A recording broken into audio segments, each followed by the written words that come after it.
नमस्कार, जय हिंद, जय भारत। आज अपन बात करेंगे राजस्थान भूगोल विषय के ऊपर। और भूगोल में हमने शुरुआत में जो चर्चा की वो तो अपने पूरे के लिए जो सामान्य परिचय होता है, यानी राजस्थान एक परिचय, वो तो अपन ने पढ़ लिया। लेकिन जो आज अगला हमारा जो आ रहा है चैप्टर, वो क्या आ रहा है, राजस्थान के कौन से प्रदेश, तो वो आ रहे हैं भौतिक प्रदेश। तो सबसे पहले बात करते हैं राजस्थान के भौतिक प्रदेश के बारे में। तो लिखते हैं भौतिक प्रदेश। अब हमारा प्रश्न ये है कि भौतिक प्रदेश क्या होता है। इतनी बात तो अपने जो पीछे पढ़ा भाई राजस्थान एक परिचय, वो तो सामान्य था। लेकिन जो अगला आ रहा है अपन की हेडिंग, वो क्या है, राजस्थान के भौतिक प्रदेश। तो भौतिक प्रदेश होता क्या है, तो उससे पहले हम अपन क्या बनाते हैं, राजस्थान का नक्शा बनाते हैं। ठीक है, ये मान लिया कि भाई राजस्थान का क्या है, नक्शा है। तो ये हो गया राजस्थान का नक्शा।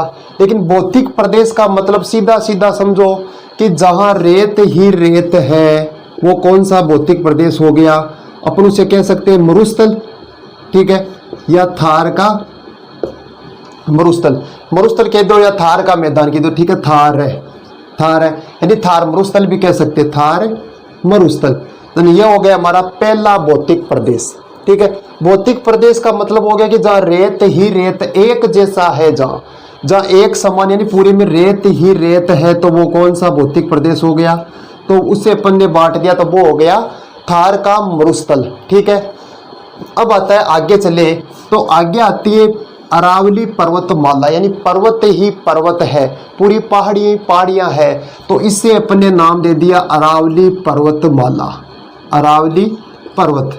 ये हो गया दूसरा भौतिक प्रदेश। ठीक है, पहला हो गया कि जहाँ रेत ही रेत है, वो कौन सा भौतिक प्रदेश हो गया, तो वो हो गया थार का मरुस्थल, यदि रेत है यानी मरुस्थल है।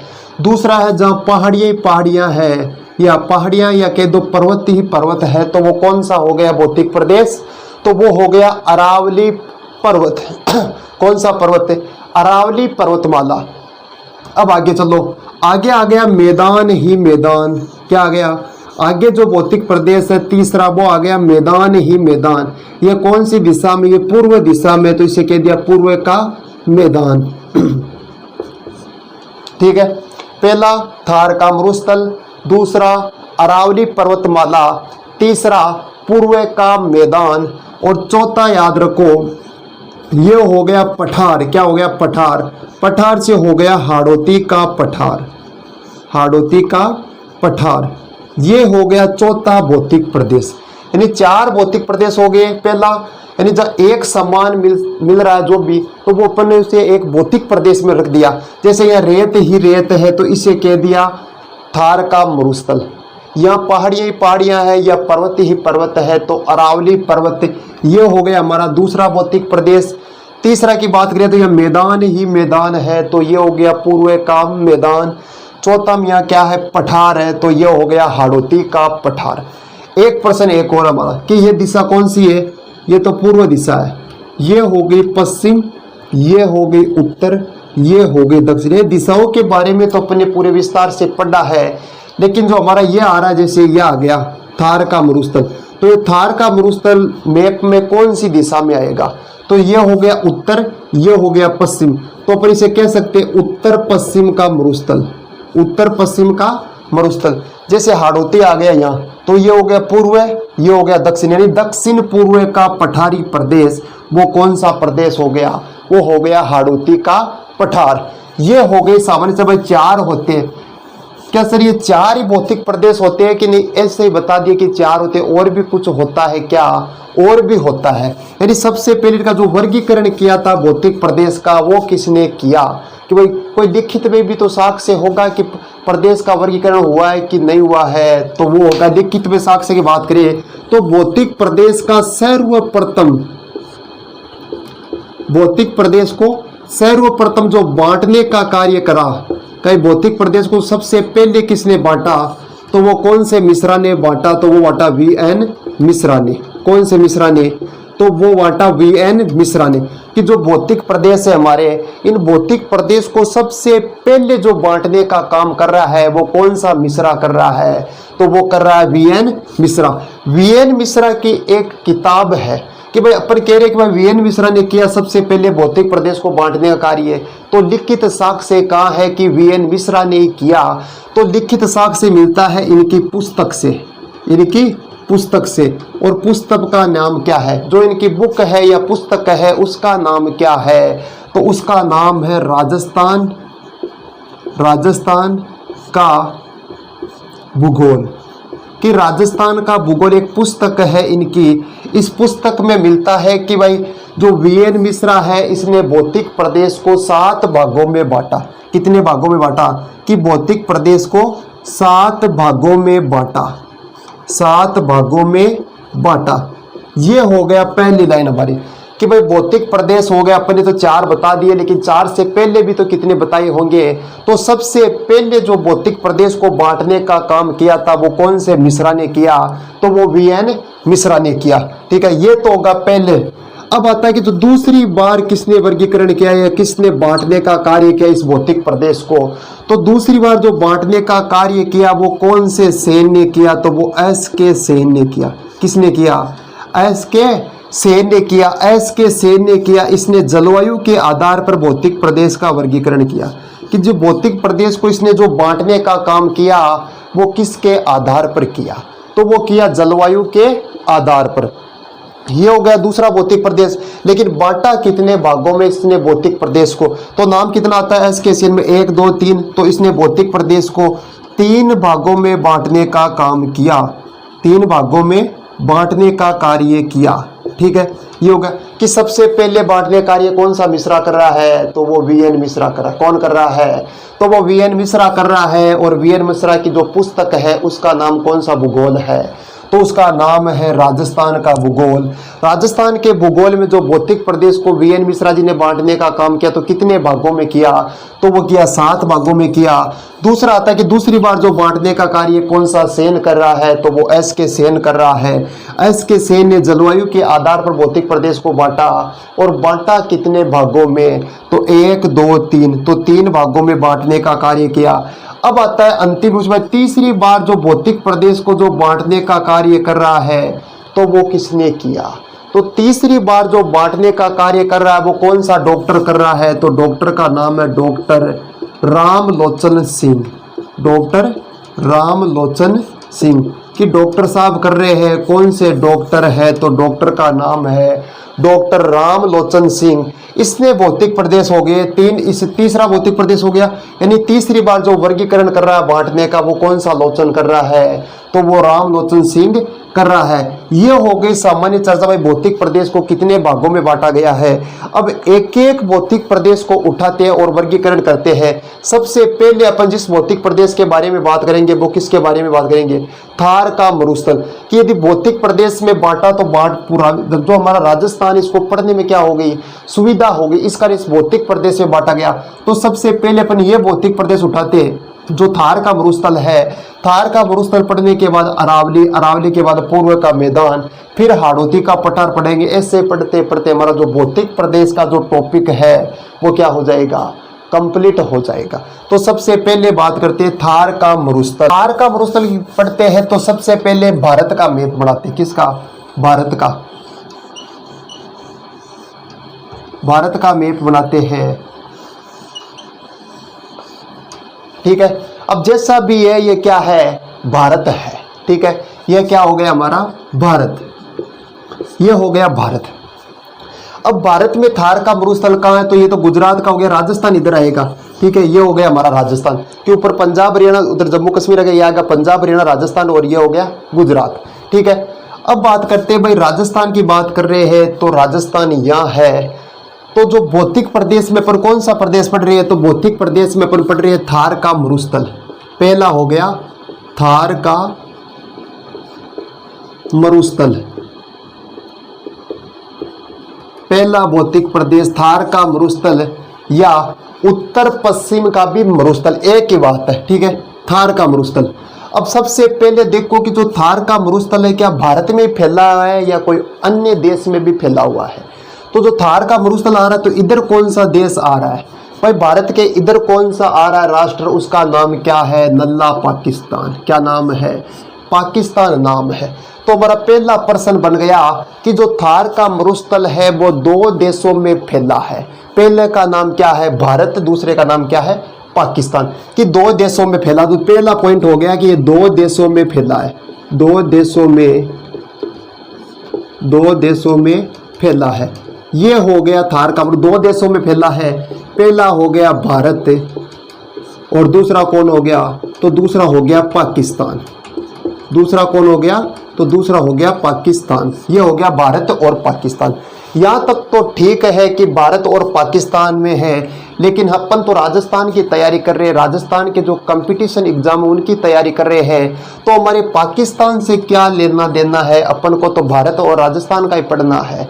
भारत में ज़्यादा नहीं पढ़ना, तो अपन मेन किसका पढ़ना है? राजस्थान का पढ़ना है। लेकिन इस पाकिस्तान से कोई लेना देना है नहीं, लेकिन है लेना देना, क्योंकि यही तो हमारा बच्चा रह गया कि भारत का जो लल्ला है वो कौन है? वो पाकिस्तान है। तो पाकिस्तान के बारे में थोड़ा सी पढ़ना है, थोड़ा ही पढ़ना है, ज़्यादा नहीं पढ़ना। तो बात करते कि जो पाकिस्तान है, इस पाकिस्तान में इस थार के मरुस्थल को कहते क्या है? तो थार के मरुस्थल को पाकिस्तान में क्या कहते? तो पाकिस्तान में कहते चोलिस्तान। क्या कहते हैं? पाकिस्तान में इसे कहते हैं चोलिस्तान। कि पाकिस्तान वाला करना तो काम चौका है, नहीं नाम चौका। देखो नाम रखवा ने भी नाम का मिले, चोलिस्तान नाम मिले है। पढ़ा हुआ जना भी शर्मा, लेकिन काय करा कि पढ़ा नहीं पढ़े, तो वो हो गया चोलिस्तान नाम। ठीक है, पहले हो गया कि दो देशों में फैला, एक तो हो गया भारत और एक हो गया पाकिस्तान। और पाकिस्तान में थार के मरुस्थल को कौन सा स्थान कहते हैं? तो चोलिस्तान कहते हैं। अब बात करते हैं, अपन को तो भारत से मतलब है, तो भारत में ऊपर आ गया पंजाब, फिर हरियाणा, राजस्थान और गुजरात। राजस्थान और गुजरात, ठीक है। दो देशों में फैला है और 4 राज्यों में फैला। भारत के 4 राज्य कौन से हो गए? पंजाब, हरियाणा, राजस्थान, गुजरात।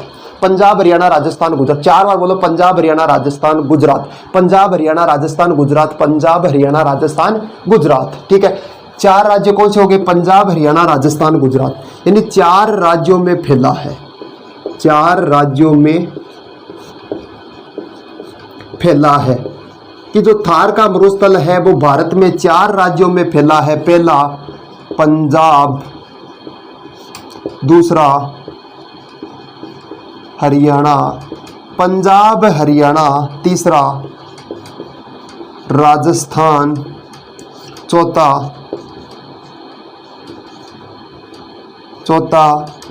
गुजरात।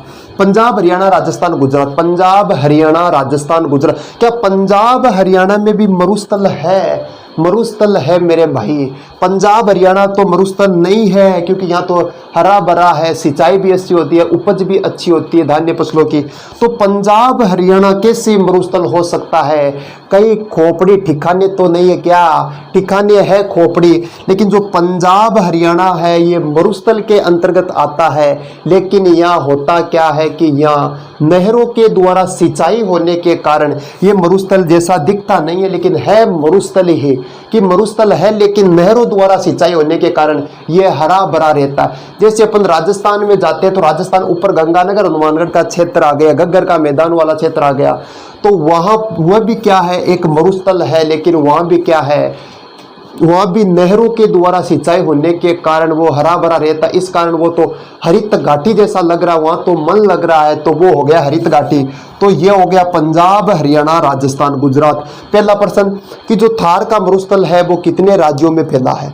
4 राज्यों में, पंजाब, हरियाणा, राजस्थान, गुजरात। दूसरा प्रश्न कि जो थार का मरुस्थल है, थार का मरुस्थल कितने देशों में फैला हुआ है? तो 2 देशों में फैला है, एक तो पाकिस्तान में और भारत। ऐसे तो कई देशों में फैला है, लेकिन अपन के मेन देखा जाए तो 2 देशों में फैला। थार का मरुस्थल की बात कर रहे हैं, ठीक है। सहारा मरुस्थल की बात नहीं कर रही है, तो थार का मरुस्थल है। तो थार का मरुस्थल एक तो भारत में फैला है, एक पाकिस्तान में फैला। ये तो हो गया सामान्य परिचय, भाई कितने देशों में फैला। अब अपन राजस्थान का नक्शा बनाकर थार के मरुस्थल का पूरा विवरण करते हैं।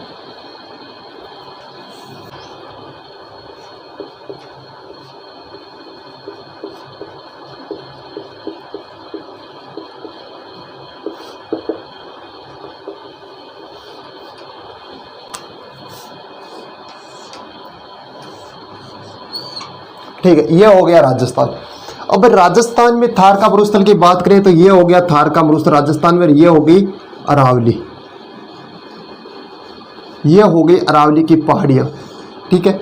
और अरावली के पहाड़ी के इधर पूरा क्या हो गया, ये इधर पूरा हो गया मरुस्थल, ठीक है। ये हो गया मरुस्थल, पूरा मरुस्थल हो गया। अब मरुस्थल की बात करिए तो जो भारत के संदर्भ में देखें कि भारत में इसका पूरा क्षेत्रफल कितना है, ऑल ओवर भारत की बात करें कि इसका जो थार का मरुस्थल है भारत में क्षेत्रफल कितना है, तो भारत में इसका क्षेत्रफल है 2,33,000 वर्ग किलोमीटर। कि भारत में क्षेत्रफल कितना, भारत में क्षेत्रफल है 2,33,000 वर्ग किलोमीटर। लेकिन हमें तो राजस्थान से मतलब है, तो राजस्थान में कितना है, तो राजस्थान में है 1,75,000 वर्ग किलोमीटर। राजस्थान में कितना है, 1,75,000 वर्ग किलोमीटर। ये आया हुआ है महिला परिवेशक में, जो पिछला महिला परिवेशक का जो एग्जाम उसमें आया हुआ है। और Rajasthan police constable 2022, Rajasthan police constable 2022 में भी यही प्रश्न आया हुआ है, 2 बार पूछा गया प्रश्न है। इस कारण ये इंपॉर्टेंट है। क्या है, इंपॉर्टेंट है कि भारत में ऑल ओवर क्षेत्रफल देखा जाए मरुस्थल का तो हो गया 2,33,000 वर्ग किलोमीटर तो फैला है, यानी ऑल ओवर कितना वर्ग किलोमीटर तो फैला है, तो 2,33 तक। राजस्थान की बात करें तो 1,75, 2,33,1,75, 2,33,1,75, 2,33,1,75, ये हो गया 1,75,000 वर्ग किलोमीटर तक फैला है। तो अपन लिख सकते हैं कि भारत में थार मरुस्थल का थार मरुस्थल 2,33,000 वर्ग किलोमीटर तक फैला है। राजस्थान में थार मरुस्थल 1,75,000 वर्ग किलोमीटर फैला है, ठीक है। यह हो गया भारत और राजस्थान। लेकिन हमें क्या पढ़ना है, मरुस्थल पढ़ना है पूरा। तो ये तो हो गया सामान्य परिचय।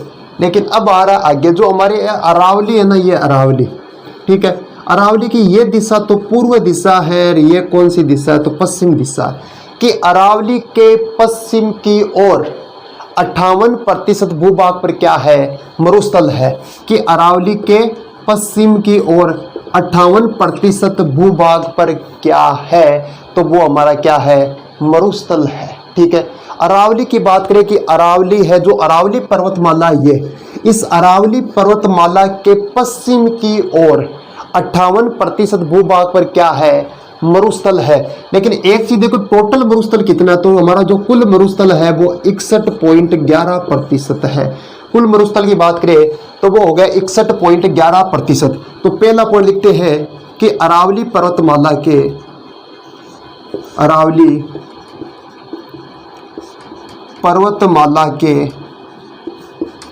58%, अरावली पर्वतमाला के पश्चिम 58% भूभाग पर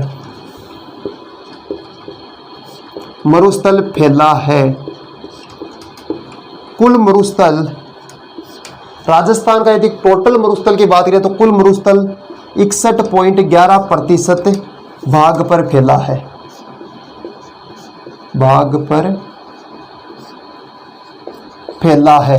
2 पॉइंट आगे दोनों लिखा दिए, दोनों समझा दिए पहले, फिर लिखाने का काम किया कि भाई अरावली हमारी अरावली के जो पश्चिम की ओर 58% भूभाग पर क्या फैला हुआ है, मरुस्थल फैला हुआ है। लेकिन ऑल ओवर की बात करें टोटल की, तो टोटल कितना प्रतिशत हो गया, 61.11%। इस अरावली में क्या है कि बीच बीच में गैप है, गैप होने के कारण ये मरुस्थल आगे भी बढ़ रहा है। क्या बढ़ रहा है, आगे बढ़ रहा है। इसके लिए एक और दूसरी चीज आती है, वो पहले समझाता हूँ। भाई अरावली है, अरावली के पश्चिम में 58% भूभाग और मरुस्थल है और ये आगे भी बढ़ रहा है। लेकिन एक शब्द आता है रेगिस्तान का मार्च, रेगिस्तान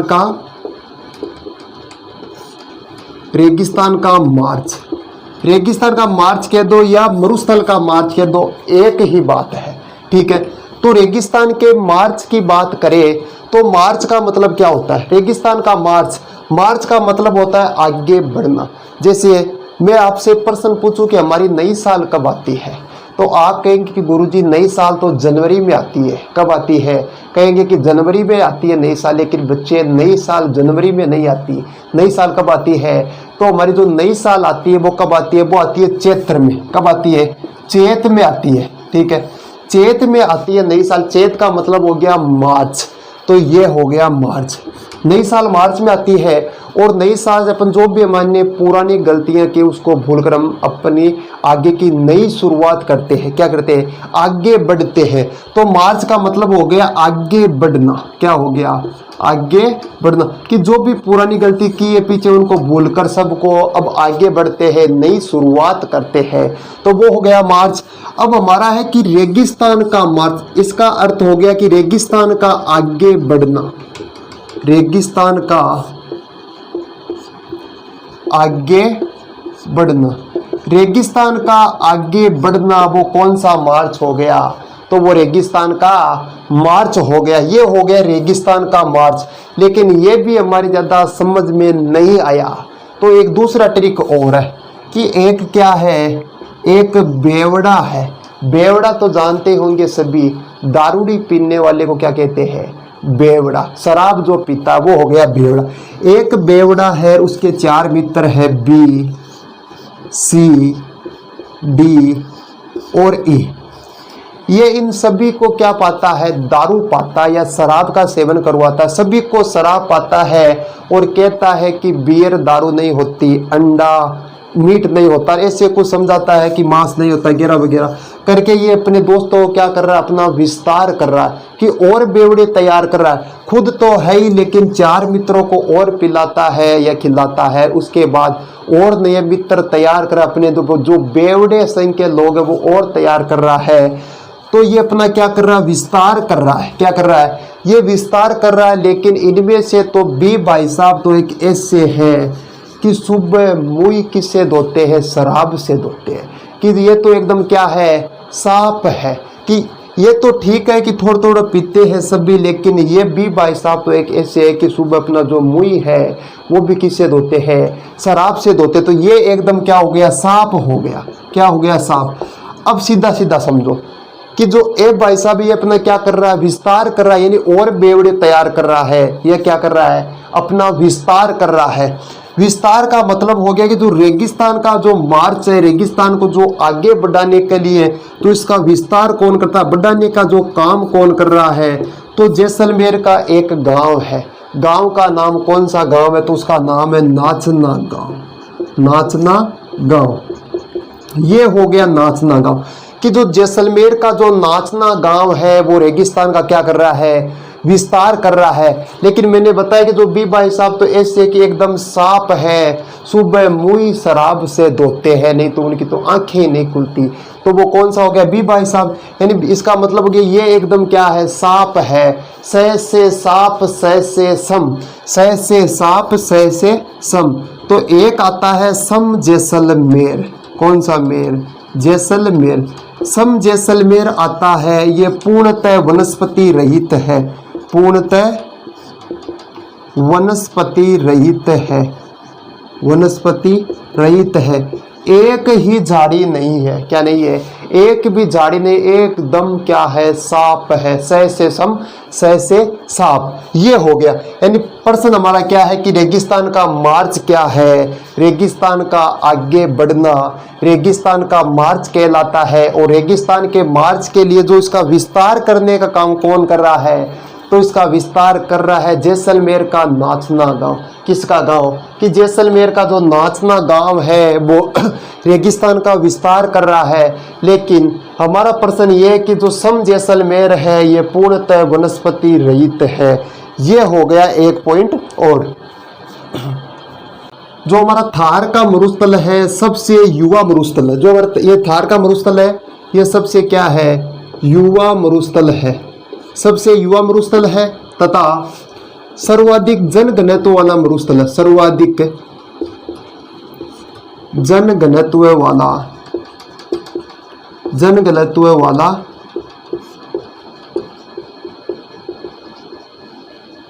मरुस्थल है। जनघनत्व वाला मरुस्थल, लेकिन थार एकमात्र थार का मरुस्थल है कि जहाँ निवास करते हैं लोग, अच्छी दिनचर्या चल रही है और जनघनत्व भी सबसे ज्यादा है और सबसे जवान मरुस्थल है, युवा मरुस्थल है। लेकिन जो चीन का टकला मरुस्थल है वहां तो कोई भी नहीं रहता। तो हमारे के कितने मेहनती लोग हैं थार के मरुस्थल के। ये हो गया थार का मरुस्थल। लेकिन एक नाम याद रखना, एक आता है हवेनसांग। हवेनसांग, हवेनसांग का नाम से नहीं, देखो नाम बोलो, हवेनसांग। हवेनसांग नाक से बोला जा रहा है। किसे बोला जा रहा है? नाक से बोला जा रहा है। और नाक से कौन बोलते हैं? चीनी लोग।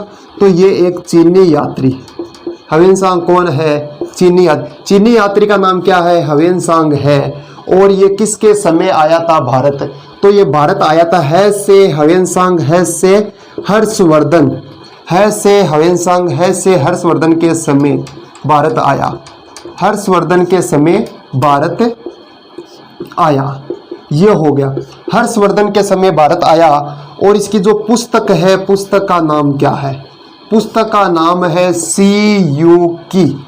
सी यू की, पुस्तक का नाम सी यू की है। पुस्तक का नाम क्या है? पुस्तक का नाम सी यू की है। और हवेनसांग ने इस मरुस्थल को गुजरातरा कहा है। गुजरातरा कहा है। गुजरातरा इसलिए कहा होगा कि यहाँ गुज्जर जाति निवास करती होगी, इसलिए गुजरातरा कहा होगा। तो हमारा हो गया कि चीन, एक तो हो गया कि जो थार का मरुस्थल है सबसे युवा मरुस्थल है, सर्वाधिक जनघनत्व वाला मरुस्थल है। और इसके समय कौन आता है? एक चीनी यात्री आता है। चीनी यात्री का नाम कौन सा सांग है? तो हवेनसांग है। हवेनसांग चीनी यात्री है। किसके समय भारत आता है? तो ये आता है से हवेनसांग, है से हर्षवर्धन के समय भारत आता है। इसकी पुस्तक का नाम कौन सी बोलिए? सी यू की है। पुस्तक का नाम क्या है? पुस्तक का नाम सी यू की है। और आता है कि इसे मरुस्थल को क्या कहा है? कौन सा प्रदेश कहा है? तो इसे मरुस्थल को गुजरातरा प्रदेश का है। और जो हमारा मरुस्थल है इसमें 4 तो संभाग आते हैं। जो मरुस्थल है इस मरुस्थल में 4 संभाग आते हैं। 4 तो संभाग आते हैं और 12 जिले आते हैं।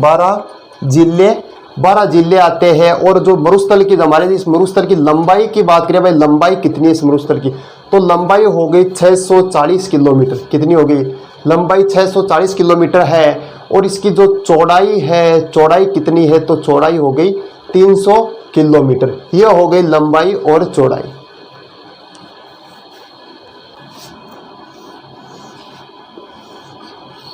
ठीक है, ये हो गया हमारा मरुस्थल। ठीक है, मरुस्थल के इधर क्या अरावली है, अरावली के इधर आ गया मरुस्थल। अब मरुस्थल आता है तो इस मरुस्थल को कितने भागों में बांटा गया है? अपन कौन सा मरुस्थल पढ़ रहे हैं? अपन पढ़ रहे हैं थार का मरुस्थल। कौन सा मरुस्थल? थार का मरुस्थल। थार का मरुस्थल। ठीक है, ये हो गया थार का मरुस्थल। थार का मरुस्थल पढ़ रहे हैं। इस थार के मरुस्थल को कितने भागों में बांटा गया है? भाई ये पूरा थार का मरुस्थल, इसे कितने भागों में बांटा? इसे 2 भागों में बांटते हैं। कितने भागों में? इसे बांटते हैं 2 भागों में। एक भाग ये हो गया और एक भाग ये हो गया। 2 भाग हो गए। भाई थार के मरुस्थल को 2 भागों में बांट दिया। अब आता है हमारा प्रश्न कि 2 भागों में बांट दिया, लेकिन बताओ सबसे ज्यादा बारिश इधर होती है कि इधर होती है? सबसे ज्यादा बारिश इधर होती है। ठीक है, यहाँ होती है सबसे ज्यादा, फिर कम और सबसे कम, सबसे सूखा 1 नंबर हो गया। तो इसे कहते हैं शुष्क मरुस्थल। कौन सा मरुस्थल हो गया? शुष्क मरुस्थल। और ये 2 नंबर हो गया, ये आधा सूखा है तो ये हो गया अर्ध शुष्क मरुस्थल। अर्ध शुष्क मरुस्थल। ठीक है, पहला हो गया शुष्क मरुस्थल, दूसरा हो गया अर्ध शुष्क मरुस्थल। ठीक है, 2 प्रश्न हो गए। तीसरा, जो शुष्क मरुस्थल है इस शुष्क मरुस्थल को फिर से 2 भागों में बांटा गया। तो ये शुष्क मरुस्थल है, इसे कितने भागों में बांटा गया है? इसे फिर से 2 भागों में बांटा गया। तो पहला कौन सा हो गया? बालू का स्तूप युक्त। सीधा लिख देता हूं युक्त। और ये हो गया मुक्त। ये हो गया मुक्त, यानी यहां लिख देता हूं कि सबसे पहले जो थार का मरुस्थल है इसने कितने भागों में बांटा गया है? तो भाग हो गए 2। ठीक है, पहला हो गया शुष्क मरुस्थल। शुष्क मरुस्थल। दूसरा अर्ध शुष्क मरुस्थल। अर्ध शुष्क मरुस्थल। अब फिर आगे जो शुष्क मरुस्थल है इसे कितने भागों में बांटा गया? तो शुष्क मरुस्थल को दो भागों में बांटा गया है। पहला हो गया बालू का स्तूप युक्त, युक्त आ गया, बालू का स्तूप युक्त, बालू का स्तूप युक्त। दूसरा हो गया बालू का स्तूप, बालू का स्तूप मुक्त, मुक्त। एक तो हो गया बालू का स्तूप युक्त प्रदेश, एक हो गया मुक्त प्रदेश। बालू का स्तूप युक्त भौतिक प्रदेश यानी मरुस्थल हो गया, एक बालू का स्तूप मुक्त प्रदेश हो गया, दो हो गए। लेकिन अपन को सबसे पहले पढ़ना है कि बालू का स्तूप युक्त क्या होता है, बालू का स्तूप मुक्त क्या होता है। तो बालू का स्तूप युक्त का मतलब हो गया कि जहां रेत ही रेत है, क्या है, जहां रेत ही रेत है। यह हो गया कि रेत ही रेत है, वो कौन सा प्रदेश हो गया, वो हो गया बालू का स्तूप युक्त भौतिक प्रदेश। ठीक है, ये सर्वाधिक जो प्रदेश बनते हैं बालू का स्तूप, ये बनते हैं मार्च से जुलाई में, मार्च से जुलाई में। कि मार्च जुलाई में जो सर्वाधिक स्तूप बनते हैं वो किसके बनते हैं, बालू का स्तूप के बनते हैं, इस बालू के रेत की, यानी यह रेत ही रेत है।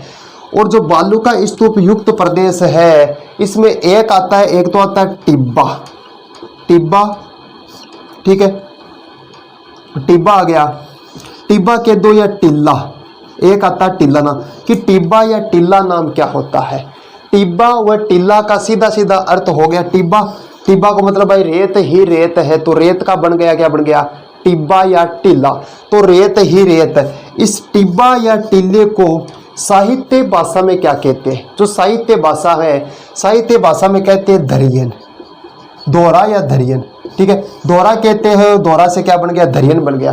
कि जैसलमेर में इसे क्या कहते हैं, धरियन कहा जाता है, जैसलमेर में इसे धरियन कहा जाता है। कि रेत के टिल्ले को जैसलमेर में धरियन कहा जाता है।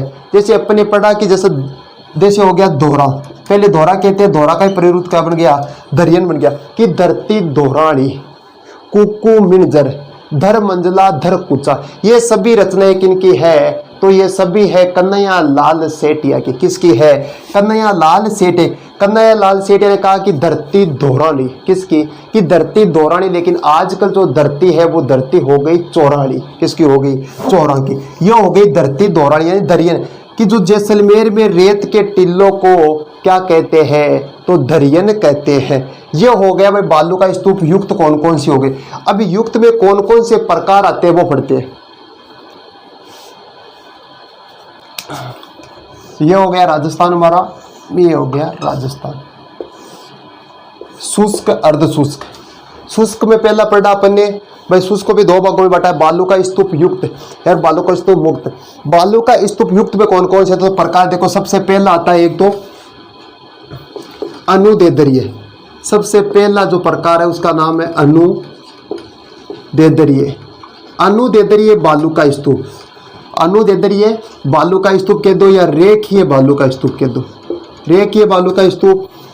दूसरा देखो अनुप्रस्थ बालू का स्तूप, अनुप्रस्थ बालू का स्तूप कह दो या आडे बालू का स्तूप। ठीक है, अनुप्रस्थ हो गया या आडे हो गया। तीसरा देखो बरखान या बरछान बालू का स्तूप, बरखान या बरछान बालू का स्तूप। चौथा देखो तारा बालू का स्तूप या स्टार बालू का स्तूप, स्टार बालू का स्तूप। तो सबसे पहले पढ़ते हैं अपन अनुदेदरीय बालू का स्तूप क्या होता है। सबसे पहला प्रकार कौन सा आ गया कि अनुदेदरीय बालू का स्तूप।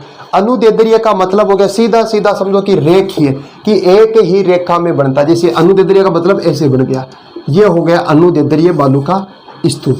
अनुदेदरीय कि जो हवा के समांतर बनते हैं उन्हें कौन सा स्तूप कहते हैं, यानी हवा के समांतर बनने वाले, हवा के समांतर,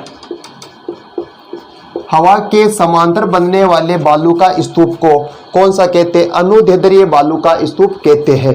अब अनुदेदरीय बालू के आपको कहे जैसे अपन के क्या निकलते हैं, जैसे अपन बुआई करते हैं खेत में तो कल्टी निकालते हैं, ठीक है, ये कल्टी जैसा दिखाई दे रहा है कि जब कल्टी निकालते हैं तो ऐसे बन जाते हैं बड़े बड़े, ठीक है, बीच में गैप रहता है और ऊपर ऐसे रहते दीवार से, ठीक है, कल्टी। अब आपको इस भाग से में आप कौन से भाग में चलेंगे, तो आप कहेंगे हम ऊपर वाले में चलेंगे, तो पैर कभी इधर आएगा कभी इधर आएगा, आप किस में चलेंगे, नीचे वाले में चलेंगे।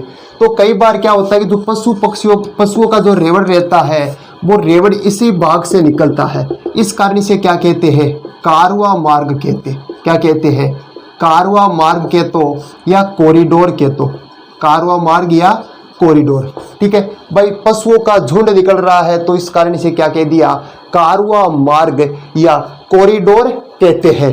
अब कारवा या कॉरिडोर का सीधा सीधा अर्थ हो गया कि जैसे अपन को नागौर से जयपुर जाना है एसएमएस हॉस्पिटल में, ठीक है भाई, अपन जाएंगे नागौर से, कहाँ जाएंगे, नागौर से जाएंगे जयपुर, ठीक है, नागौर से जा रहे जयपुर।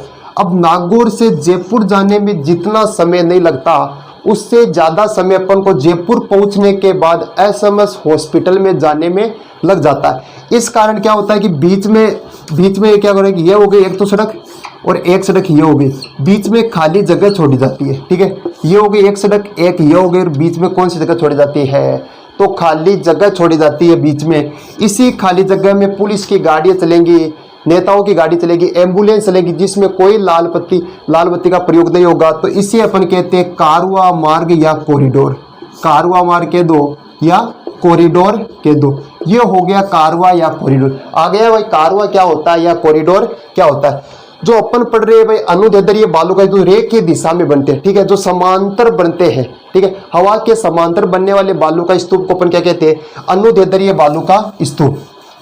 जैसे एग्जाम्पल बताता हूं, यानी ये बनते हैं हवा के समांतर, हवा के समांतर बनते हैं। हवा के समांतर बनने वाले बालू का स्तूप को क्या कहते हैं, अनुदैर्ध्य बालू का स्तूप कहते हैं। एग्जाम्पल कौन कौन से, एग्जाम्पल देखो, जैसलमेर,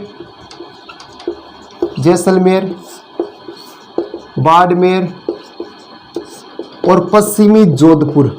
जैसलमेर, बाड़मेर और पश्चिमी जोधपुर में सर्वाधिक कौन से बालू का स्तूप बनते हैं, तो वो बनते हैं अनुदैर्ध्य बालू का स्तूप।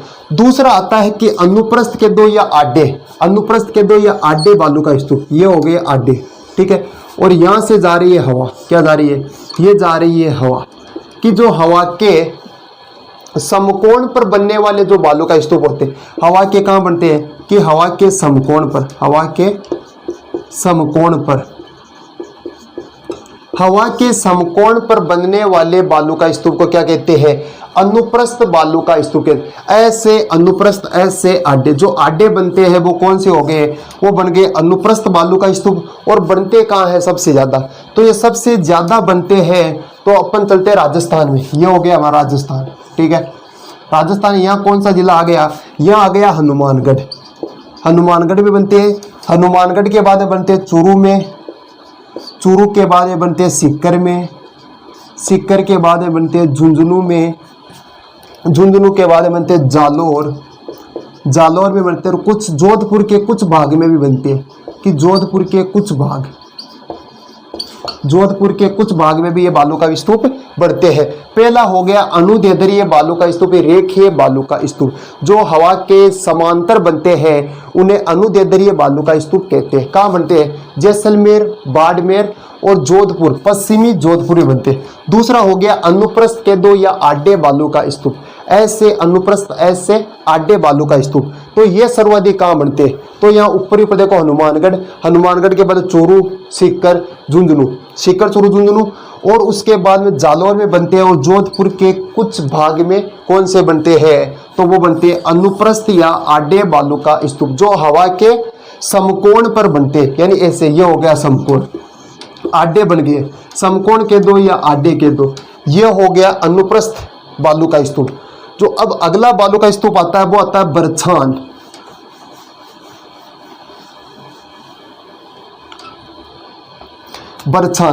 बरछान बालू का स्तूप कौन से होते हैं, कि जो अर्ध चंद्राकार आकृति के होने वाले बालू, अर्ध चंद्राकार आकृति के बालू है, अर्ध चंद्राकार आकृति के जो बालू का स्तूप बनते हैं, कि जो अर्ध चंद्राकार आधा चांद जैसा, ये हो गया अर्ध चंद्राकार, कि जो अर्ध चंद्राकार बालू का स्तूप बनते हैं वो कौन से हो गए, तो वो अपन के बन गए बरखान या बरछान। ठीक है, ये जा रही हवा और हवा से जो बनने वाले बालू का स्तूप हो गए ये हो गए अर्ध चंद्राकार बालू का स्तूप, अर्ध चंद्राकार बालू का स्तूप। ये बनते कहाँ है सर्वाधिक, तो ये सर्वाधिक बनते भालेरी चूरू में,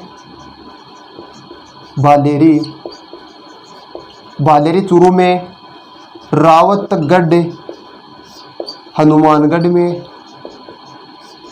नीम का थाना सीकर, नीम का थाना सीकर, यहाँ सर्वाधिक बनते हैं बरखान या बरछान। और सबसे नुकसानदायक भी यही होते, सबसे नुकसानदायक, सर्वाधिक जो नुकसान पहुंचाने वाले बालू का स्तूप होते हैं वो कौन से होते हैं, बरखान या बरछान।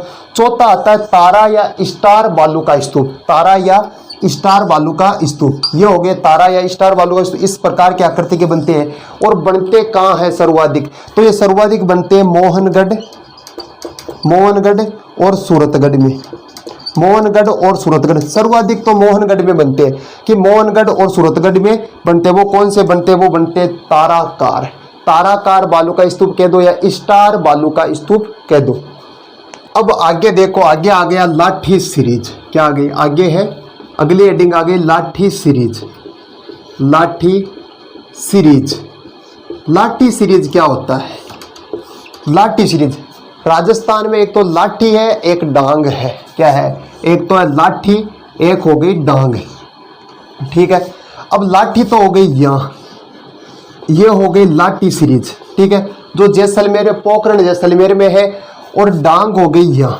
ठीक है, सवाई माधोपुर करौली में, ये हो गई डांग, लाठी और डांग। अब लाठी सीरीज में क्या होता है कि एक आती है संस्थान काजरी, संस्थान का नाम है काजरी। कई बार क्वेश्चन पूछा है परीक्षा में कि काजरी कहाँ है, काजरी कहाँ है, तो सभी ने रट दिया कि काजरी कहाँ है, तो काजरी जोधपुर में है। ठीक है, काजरी हो गई जोधपुर में। लेकिन पीछे एक एग्जाम में पूछा कि काजरी का पूरा नाम पूछ लिया, कि पूछा पूरा नाम पूछा केंद्रीय शुष्क अनुसंधान, केंद्रीय शुष्क अनुसंधान संस्थान, केंद्रीय शुष्क अनुसंधान संस्थान, केंद्रीय शुष्क अनुसंधान संस्थान। यह पूछा कि केंद्रीय शुष्क अनुसंधान संस्थान कहाँ है, केंद्रीय शुष्क अनुसंधान संस्थान कहाँ है, यह नहीं आया। फिर आया अगली बार पूछा कि इसका नाम काजरिया पूरा नाम, कि central arid zone research institute, central arid zone research institute, central arid zone research institute, ये हो गया। अब काजरी के वैज्ञानिकों ने क्या किया कि जैसलमेर में जो पोखरण हो गया, पोखरण में एक जलपट्टी खोजी कि यहाँ पानी है, क्या है कि यहाँ पानी है, जलपट्टी खोजी, ये हो गई एक जलपट्टी खोजी। वो भी किसके अंदर, भूमि के अंदर खोजी जलपट्टी, भाई यहाँ पानी है। ठीक है, तो किसके अंदर, भूमि के अंदर, तो नाम पड़ गया भूगर्भिक जल पट्टी, भूगर्भिक जल पट्टी। भाई जल पट्टी खोजी जैसलमेर में भूमि के अंदर, इस कारण इसका नाम पड़ गया भूगर्भिक जल पट्टी। अब यहाँ पर जो घास उगती है, घास का नाम इंपॉर्टेंट है, घास का नाम है दामन करडी तरडगम सेवन, दामन करडी तरडगम सेवन। घास का नाम क्या है कि दामन करडी तरडगम सेवन, दामन करडी तरडगम सेवन, दामन करडी तरडगम सेवन, दामन करडी तरडगम सेवन। और जो हमारा राज्य पक्षी है, राज्य पक्षी का नाम क्या है, गोडावन है। राज्य पक्षी कौन है, गोडावन है। और गोडावन के जो बच्चों की जो डिलीवरी होती है वो भी यही इसी घास में होती है। घास का नाम क्या है, सेवन घास में होती है। यानी गोडावन पक्षी की प्रजनन स्थली, गोडावन पक्षी की, गोडावन पक्षी की प्रजनन स्थली, गोडावन पक्षी की प्रजनन स्थली भी कौन सी घास है, यही सेवन घास है। अब दूसरा प्रश्न आता है कि इसी पट्टी के किनारे एक कुआं खोदा गया, कुआं से कैसा पानी निकल रहा है? मीठा पानी निकल रहा है। पानी कैसा निकल रहा है? मीठा निकल रहा है, वो भी ऐसे मरुस्थल में, और मीठा पानी, तो मीठा पानी निकल रहा है, किस में निकल रहा है? थार के मरुस्थल में निकल रहा है मीठा पानी, तो इसे कह दिया थार का घड़ा। क्या कह दिया? थार का घड़ा। इस कारण इसका नाम पड़ गया थार का घड़ा। एक आती है कि थार की वैष्णो देवी। एक प्रश्न आता है हमारा कि थार की वैष्णो देवी, थार की वैष्णो देवी। एक प्रश्न हो गया कि थार की वैष्णो देवी, थार की वैष्णो होगी तनोट माता, रुमाली वाली देवी, कि तनोट माता, तनोट माता, रुमाली वाली देवी, कि ठीक है थार की वैष्णो देवी। एक प्रश्न और आता है कि एक प्रश्न ये है कि राजस्थान की वैष्णो देवी, राजस्थान की वैष्णो देवी, कि राजस्थान की वैष्णो देवी कौन सी है? तो राजस्थान की वैष्णो देवी अबुर्द माता, अबुर्द माता सिरोही, अबुर्द माता सिरोही, अबुर्द माता सिरोही। ये हो गया लाठी सीरीज। और यहीं पे एक सांप पाया जाता है, सांप का नाम है पीवना सांप, पीवना सर्प, यानी पीवना क्या है? एक बार प्रश्न ने पूछा, राजस्थान पुलिस 2007 का प्रश्न है कि पीवना क्या है? तो पीवना एक जहरीले सर्प की प्रजाति है, जहरीले, जहरीले सर्प की प्रजाति, कि जहरीले सर्प की प्रजाति का नाम क्या है? पीवना है। ये हो गया पीवना। अब एक प्रश्न और आता है कि उसका नाम है कि नेहड़ क्या है? नेहड़, मरुस्थल में कि नेहड़, नेहड़ क्या है?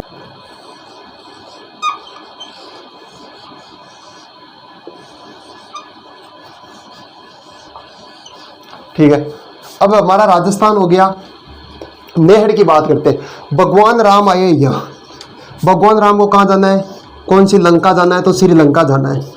भगवान राम को जाना है श्रीलंका, भगवान राम को जाना है श्रीलंका। अब श्रीलंका जाना है तो आगे आ गया समुद्र, समुद्र आ गया। समुद्र से भगवान राम ने रिक्वेस्ट की, ठीक है, प्रार्थना की कि हमें रास्ता दो, लेकिन समुद्र देवता ने कुछ नहीं कहा। तो समुद्र की फिर राम ने की 4-5 दिन की तपस्या, तपस्या करने के बाद भी जो समुद्र देवता है वो बिल्कुल प्रकट नहीं हुए, प्रकट नहीं हुए। तो भगवान राम ने अंतिम रूप से फिर जो अग्नि अस्त्र है वो चलाया। अग्नि अस्त्र जैसे लोड किया, बंदूक में जैसे लोड किया, अग्नि अस्त्र को लोड करते आ गया कि sorry, I am sorry, I am sorry, sorry करके ये क्या सॉरी, ये कोई समय का आने का, कि आपको चाहिए क्या? तो समुद्र देवता वो कह रहा, किसको कह रहा है? भगवान राम को कह रहा है कि आपको चाहिए क्या? कि मेरे को यहाँ रास्ता चाहिए जाने के लिए, श्रीलंका जाने के लिए। तो कहा कि आपके 2 इंजीनियर है ना, इंजीनियर का नाम क्या है? लव और नीर जो इंजीनियर है, इनको कहो कि जो ऑन स्पॉट हाईवे रोड डाल दे, बीच में 2 जंपर लगा दे, एक तो यहाँ लगा दे, एक आगे लगा दे, ताकि कोई स्पीड से ना निकले। तो आपके जो इंजीनियर, लेकिन भगवान राम ने कहा कि जो मैंने ये जो अग्नि अस्त्र एक बार लोड कर दिया ना मेरी धनुष पे, तो इसे कहीं ना कहीं छोड़ना ही पड़ेगा। बताइए तीर यो कठिन छोड़ू, ये तीरिया छोड़ू कहाँ? तो समुद्र देवता ने कहा कि ये तीरिया आप छोड़ो या उत्तर की ओर। कहाँ छोड़ो? उत्तर की ओर छोड़ो। यहाँ पर जो राक्षस लोग रहते हैं वो मेरे पानी को भी क्या करते हैं? खराब करते हैं, तो आप इधर छोड़ो। तो भगवान राम ने रामायण में भी कहा कि ये जहाँ भी ये तीर लगेगा, ठीक है, ये तीर जहाँ भी लगेगा वह पूरा क्या हो जाएगा? मरुस्थल हो जाएगा, और वहाँ पर अच्छी अच्छी जड़ी बूटियाँ होगी। तो भगवान राम के चलाया तीर यहाँ राजस्थान में, राजस्थान में कहाँ? बाड़मेर और जालोर क्षेत्र में। ये पहले क्या था? नीर, नीर का मतलब होता है जल, जल से भरा रहता था, पूरा जल से भरा हुआ था, भरा, नीर हर्त, नीर हर्त। और इस नीर हर्त का एक परिवर्तित रूप क्या बन गया? तो इसी का परिवर्तित रूप बन गया नेहड़। क्या बन गया? नेहड़। एक बार वापस बताता हूँ कि भगवान राम को जाना था श्रीलंका, बीच में क्या आ गया? समुद्र आ गया। समुद्र से रिक्वेस्ट की, रिक्वेस्ट करने पर समुद्र बिल्कुल नहीं आया। नहीं आने पर भगवान राम ने कौन सा लोड कर दिया? हथियार, अग्नि अस्त्र लोड किया। अग्नि अस्त्र लोड करने के बाद प्रकट हुए। प्रकट होने के बाद में कहा कि आपको चाहिए क्या? कि मेरे को रास्ता चाहिए ऑन द स्पॉट जाने के लिए, श्रीलंका जाने के लिए। लेकिन कहा कि आपके 2 इंजीनियर नहीं, आपके सड़क डाल देंगे। तो इनके कहने के एक बार मैंने अस्त्र मेरा लोड कर दिया, तो इसे कहीं ना कहीं तो छोड़ना पड़ेगा। तो समुद्र देवता के कहने पर भगवान राम ने यह स्तर कहाँ छोड़ा, राजस्थान में छोड़ा, बाड़मेर और जालोर के क्षेत्र में, और कहा कि जहां भी ये लगेगा वह पूरा क्या हो जाएगा, मरुस्थल हो जाएगा, और वहां पर अच्छी अच्छी जड़ी बूटियां होगी। और भगवान राम ने यह स्तर छोड़ दिया, और ये पहले नीर यानी पूरा जलता, चारों ओर जलता, इसका मतलब नीर का मतलब हो गया जल, हर्त का मतलब ठीक है भरा हुआ रहता था, नीर हर्त का ही परिवर्तित रूप क्या बन गया, नेहड़ बन गया। तो ये हो गया नेहड़। नेहड़ क्या हो गया कि बाड़मेर और जालोर का क्षेत्र, बाड़मेर व जालोर का क्षेत्र को क्या कहते हैं, नेहड़ कहते हैं। बाड़मेर और जालोर के क्षेत्र, बाड़मेर और जालोर का जो क्षेत्र है इसे क्या कहते हैं, नेहड़ कहते हैं। ये तो हो गया हमारा शुष्क प्रदेश। अब बात करते हैं अर्ध शुष्क प्रदेश के बारे में। प्रदेश आ गया थार का मरुस्थल का, वो कौन सा आ गया, तो ये हो गया थार का मरुस्थल। और अब इसका जो अर्ध शुष्क प्रदेश आ रहा है ये आ रहा है, ठीक है, ये हो गया अर्ध शुष्क प्रदेश। अब इस अर्ध शुष्क प्रदेश को एक साइड दिखा लेता हूं,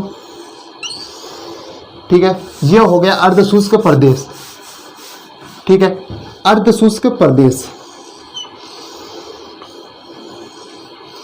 ये हो गया। तो अर्ध शुष्क प्रदेश में एक नंबर दे देता हूं, सबसे पहले 1 नंबर, 2 नंबर, 3, 4। 1 नंबर में सबसे ऊपर ही ऊपर कौन सा क्षेत्र आ गया, तो गंगानगर हनुमानगढ़ का, तो ये हो गया घग्गर का मैदान। 1 नंबर हो गया घग्गर का मैदान, ठीक है। 2 नंबर क्या हो गया, 2 नंबर घग्गर का मैदान हो गया गंगानगर हनुमानगढ़। ये कहाँ हो गया, गंगानगर प्लस हनुमानगढ़, गंगानगर प्लस हनुमानगढ़ का क्षेत्र हो गया घग्गर का मैदान। और इसके नीचे आ गया शेखावाटी क्षेत्र, तो ये हो गया शेखावाटी प्रदेश, शेखावाटी। इसका दूसरा नाम मिलता है तोरावाटी, शेखावाटी के 2, तोरावाटी के 2, बांगर, ये इंपॉर्टेंट है, बांगर के 2 या आंतरिक प्रवाह के 2, आंतरिक प्रवाह क्षेत्र, आंतरिक प्रवाह क्षेत्र ये हो गया बांगर रह ये, ठीक है। शेखावाटी, अब ये तो अलग अलग दाने, इसका अर्थ क्या होता है, शेखावाटी का मतलब हो गया कि शेखा ने बसाया, इस कारण शेखावाटी नाम पड़ गया। दूसरा पड़ गया तोरावाटी, यानी तंवर जाति रहती थी, तंवर राजपूतों की गोत्र जाति है, यानी गोत्र हो गई तंवर, तंवर जाति रहने के कारण ये हो गया तोरावाटी। बांगर क्या होता है, तो बांगर समझते हैं सबसे पहले, ये हो गया राजस्थान, और ये हो गया हमारा शेखावाटी क्षेत्र, ठीक है, यही है शेखावाटी क्षेत्र। और इस शेखावाटी क्षेत्र को क्या कहते हैं, बांगर कहते हैं, बांगर। अब जो ये बिंदी लगी हुई है, बिंदी वाला क्षेत्र ऊपर, यानी बिंदी हमेशा ऊपर लगती है, ठीक है, बिंदी ऊपर लगती है हमेशा, तो बिंदी, अब ये बिंदी यहाँ लगी हुई है, अगर ये बिंदी टूट जाएगी, यानी बिंदी तो वहीं रह जाएगी, और बांगर टूट के नीचे आकर कहाँ पड़ेगा, तो ये नीचे आकर पड़ेगा यहाँ, कहाँ पड़ेगा, पाताल प्रदेश में, तो ये बन गया बागड़, बागड़ के 2 या बागड़ के 2 एक ही बात है, कहाँ पड़ गया, पाताल प्रदेश में पड़ गया, पाताल प्रदेश के 2 या लाट प्रदेश के 2, लाट प्रदेश के 2, पाताल प्रदेश हो गया या लाट प्रदेश हो गया कि बिंदी। और बिंदी की वास्ते सारा तैयारी कर, तो आप बिंदी होगी, बिंदी तो रहेगी अटर, बिंदी टूट नीचे पड़ी अटा, तो बांगर आर पड़े नीचे पाताल प्रदेश में, तो यो हो गयो बांगर, ठीक है। यदि बिंदी वाला आ जाए तो कर देना शेखावाटी क्षेत्र, सीकर, चूरू, झुंझुनू, ठीक है। यदि बागर, बिंदी टूट कर नीचे आकर पड़ गया बागड़, तो ये हो गया अपन के डूंगरपुर और बांसवाड़ा, डूंगरपुर और बांसवाड़ा वाला हो गया बागर, ठीक है। यानी एक तो हो गया बांगर, बांगर, बांगर तो हो गया शेखावाटी क्षेत्र का, शेखावाटी क्षेत्र, और एक हो गया बागड़ या बागर, ठीक है। ये हो गया डूंगरपुर प्लस बांसवाड़ा, डूंगरपुर प्लस बांसवाड़ा। एक होता है खादर, खादर क्या होता है, एक होता है बांगर। ये तो होता है भौगोलिक, यानी जो भूगोल की भाषा में बात करें खादर और बांगर की, तो भूगोल में बात करते हैं कि बांगर क्या होता है, खादर क्या होता है। मान लीजिए यहाँ से कोई नदी गुजरी, ठीक है, अब नदी गुजर रही है, तो नदी अपने साथ क्या लेकर आती है, उपजाऊ मिट्टी लेकर आती है। अब उपजाऊ मिट्टी लेकर आती है, इसी उपजाऊ मिट्टी को क्या कहते हैं, खादर कहते हैं। इसमें अपन कृषि करते हैं, तो ये तो हो गई खादर। और कुछ समय बाद या कुछ वर्षों के बाद ये नदी सूख जाती है, सूखने के बाद जो शेष मिट्टी रह जाती है और नदी अपना रास्ता चेंज कर लेती है, यानी नया रास्ता ये बढ़ गया, ये तो क्या हो गई, पुरानी हो गई। यानी पुरानी जो मिट्टी लाई हुई रहती है नदी के द्वारा, उसे क्या कहते हैं, बांगर कहते हैं। ये तो हो गया भूगोल की भाषा में, ठीक है, खादर और बांगर। अब आगे बात करें आंतरिक प्रवाह क्षेत्र क्या होता है। भाई आंतरिक प्रवाह का अर्थ क्या होता है। आंतरिक प्रवाह का अर्थ हो गया कि भाई अब भूमि के अंदर क्या है, या मरुस्थल में चूने की परत है, यानी चूने का जमाव ज्यादा है भूमि के अंदर। चूने का जमाव ज्यादा होने के कारण जो बारिश होती है या जो वर्षा होती है, अब वर्षा हो रही है, इधर वर्षा हो रही है, तो पानी क्या करता है कि चूने के ऊपर चलता है, यानी ऊपर तैरता है, इसके नीचे जाता नहीं, चूने के अंदर तैरता है। भूमि के तो अंदर है लेकिन चूने के क्या है, ऊपर है। इस कारण इसे कहते हैं आंतरिक प्रवाह क्षेत्र, यानी अंदर पानी बह रहा है, इस कारण इसे कह दिया आंतरिक प्रवाह क्षेत्र।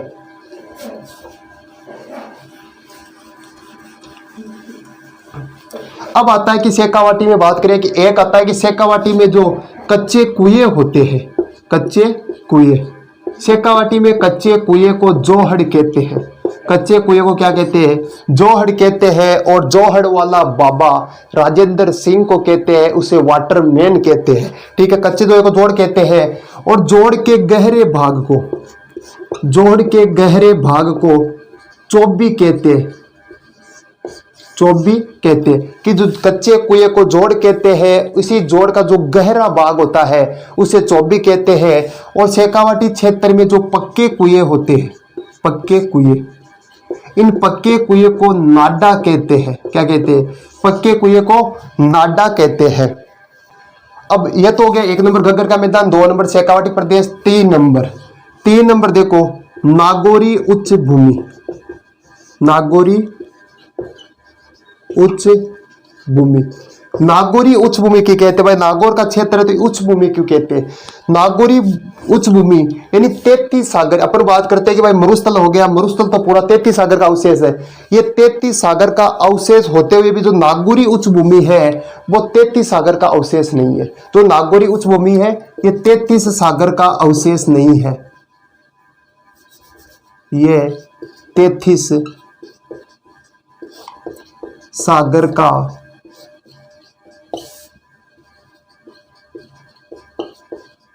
अवशेष नहीं है। कि नागौरी उच्च भूमि 33 सागर का अवशेष नहीं, क्योंकि यहां पर माइकोसिस्ट, जो यहाँ का जो नमक है नागौरी उच्च भूमि का, यहाँ के नमक में माइकोसिस्ट चट्टान पाई गई, माइकोसिस्ट चट्टान के अवशेष पाई गए। अब नागौरी उच्च भूमि में प्रसिद्ध क्या है कि नागौरी उच्च भूमि में एक तो याद रखना हरे कबूतर, हरे कबूतर, और दूसरा क्या है तो दूसरा हो गया कुब्बड़ पट्टी, कुब्बड़ पट्टी। कुब्बड़ पट्टी को बांका पट्टी कहते हैं, यह भी प्रश्न आया हुआ है, बांका पट्टी, कुब्बड़ पट्टी कह दो या बांका पट्टी कह दो। हरे कबूतर कहाँ पाए जाते हैं, नागौरी उच्च भूमि में। और उत्तर प्रदेश में इसे हरे कबूतरों को, कि उत्तर प्रदेश में हरे कबूतरों को क्या कहते हैं, हरियल कहते हैं, हरियल, हरियल कहते हैं। यह हो गए हरे कबूतर। और जो हरे कबूतर है ये कौन से अभ्यारण्य में पाए जाते हैं, ये चीज इंपॉर्टेंट है कि कौन से अभ्यारण्य में पाए जाते हैं। तो ये पाए जाते हैं सरिस्का अभ्यारण्य में, सरिस्का अभ्यारण्य, ये पाए जाते हैं सरिस्का अभ्यारण्य में। 2 हो गए। तीसरा आता है कि जो कुब्बड़ पट्टी है ये कहां से कहां तक है। कुब्बड़ पट्टी यानी नाम ही आ रहा है भाई नागौरी उच्च भूमि में, इसका मतलब नागौर में तो है, तो ये हो गई नागौर, नागौर से अजमेर तक, कि नागौर से अजमेर, नागौर से जो अजमेर तक का भूभाग है उसमें कौन सी पट्टी पाई गई, उसमें कुब्बड़ पट्टी या बांका पट्टी पाई गई। नागौर यानी जो कुब्बड़ पट्टी के लिए सबसे जो ज्यादा माना जाता है कि सबसे ज्यादा खारा या नमक की मात्रा सबसे ज्यादा है, ठीक है, वो तो है नागौर का। और कुब्बड़ पट्टी में सबसे ज्यादा तो जिला कौन सा प्रभावित है, तो जिला तो हो गया नागौर। गांव की बात करें तो गांव का नाम है आस का गांव, नागौर का आस का गांव प्रभावित है। यह हो गया पहला घग्गर का मैदान, दूसरा शेखावाटी, तीसरा नागौरी उच्च भूमि। अब लास्ट आ गया चौथा, चौथा आ गया लूणी बेसिन। चौथा भाग कौन सा है, तो चौथे का नाम है लूणी बेसिन। कौन कौन से जिले आते राजस्थान को वो भी अपन को याद रखना, अजमेर, नागौर, पाली और बाड़मेर हो गया, जालोर का जो क्षेत्र हो गया वो तो लूणी बेसिन हो गया, नदियों में ही आ जाएगा काम में। इसके अलावा अब आता है कि भाई थार के मरुस्थल में या मरुस्थल में जल संचय कौन कौन से है। तो अगला प्रश्न है हमारा जल संचय, कि मरुस्थल में जल संचय, मरुस्थल में जल संचय, मरुस्थल में जल संचय के साधन कौन कौन से। जल संचय की बात करें मरुस्थल में सबसे पहले आ गया कि पलाया, पलाया 1 नंबर, 2 नंबर पर आ गया रन या टाट, रन या टाट। 3 नंबर देखो तली या पोखर, तली या पोखर। पहले ये पढ़ते 3। सबसे पहले आगे पलाया, यानी खारे पानी की बड़ी झीलों को पलाया कहते हैं, खारे पानी की छोटी झीलों को रन या टाट कहते हैं। खारे पानी की बड़ी झीलों को, खारे पानी की बड़ी झीलों को पलाया कहते हैं,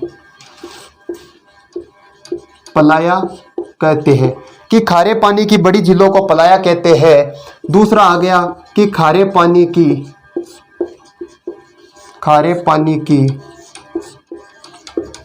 छोटी झीलों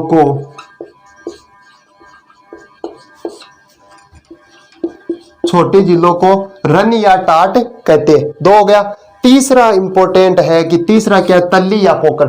तल्ली का मतलब भाई तल आ रहा है, यानी कोई पथरीला भाग की बात करें, यानी चट्टानी प्रदेशों में, जब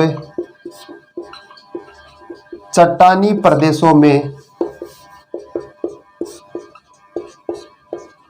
जल इकट्ठा होता है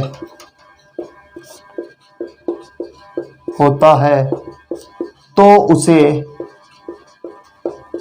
तल्ली या पोखर कहते हैं। तो उसे क्या कहते हैं कि जब चट्टानी प्रदेश यानी बारिश होए ऊपर से नीचे पथरीला स्तर है, पथरीला पत्थरों पर यदि जल इकट्ठा हो रहा है, यानी चट्टानी प्रदेशों पर जब जल इकट्ठा होता है प्रदेशों में, तो उसे तल्ली या पोखर कहते हैं। जब ये मान लीजिए कि ये कोई चट्टानी प्रदेश, ये होगा चट्टानी ये क्षेत्र है या प्रदेश है, यहां पर कोई जल इकट्ठा हो रहा है, ठीक है, ये हो गया जल इकट्ठा। यानी चट्टानी प्रदेशों में जब जल इकट्ठा होता है तो इसे तो तल्ली या पोखर कहते हैं, तल्ली तल के ऊपर हो रहा है जल इकट्ठा। लेकिन जब कुछ समय बाद ये जल सूख जाता है तो यहाँ पर उपजाऊ मिट्टी रह जाती है, यानी सूखने के बाद उपजाऊ मिट्टी रह जाती है, सूखने के बाद